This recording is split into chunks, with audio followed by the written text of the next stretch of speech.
In the depths of the human soul lies a profound battle. A battle against desires that serve no purpose other than to enslave and weaken us. Today we confront one such desire. The urge to masturbate. Let us delve into a story that illuminates the path of self-control and fortitude, a path laid out by the wisdom of Marcus's Stoicism. In the ancient city of Rome, a young man named Marcus struggled with the same compulsion many of us face night after night. He found himself ensnared in the throes of lust, his mind clouded by fleeting pleasures. He was not alone in his struggle, but he felt isolated, trapped in a cycle of shame and frustration. Yet, Marcus was destined to break free, for he discovered the teachings of Stoicism, a philosophy that would become his guiding light. The great Epictetus, Stoic philosopher, once said, "No man is free who is not master of himself."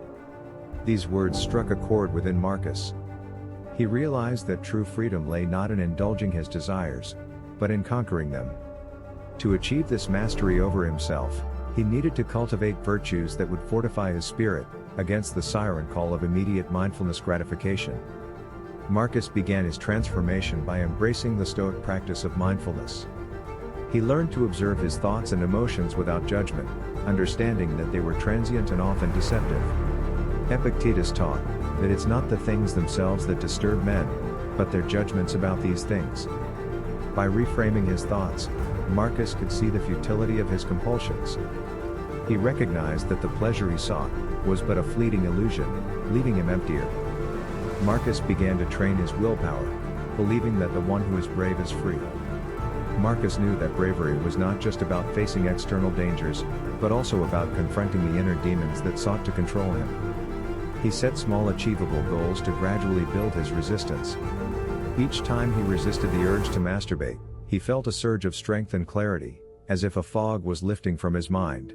The journey was arduous and there were moments of embrace, setbacks and relapse, but Marcus did not view these setbacks as failures. Instead, he saw them as opportunities to learn and grow stronger. The Stoic principle of amai, or love of fate, taught him to embrace his struggles, and to find value in every experience. As Marcus reflected on this principle, the impediment to action became the way. He began to see his struggle not as a hindrance, but as the very path to his liberation. In time, Marcus became a paragon of Stoic virtue. He was no longer a slave to his desires but a master of his fate. His mind was clear, his spirit unbroken. He achieved what the Stoics called ataraxia, a state of inner peace and tranquility. His story serves as a testament to the power of self-discipline and the resilience of the human spirit. As we reflect on Marcus's journey, let us remember that we have the power to overcome our destructive emotions. The teachings of Stoicism offer us a roadmap to a life of self-control and fortitude. We are not alone in our struggles. Together, we can cultivate the virtues that will lead us to true freedom and inner peace. So make a vow today, to rise above your base desires, and seek the higher path of virtue and wisdom. Strive to become master of yourself, for it is in this mastery that we find our greatest strength, and our deepest fulfillment.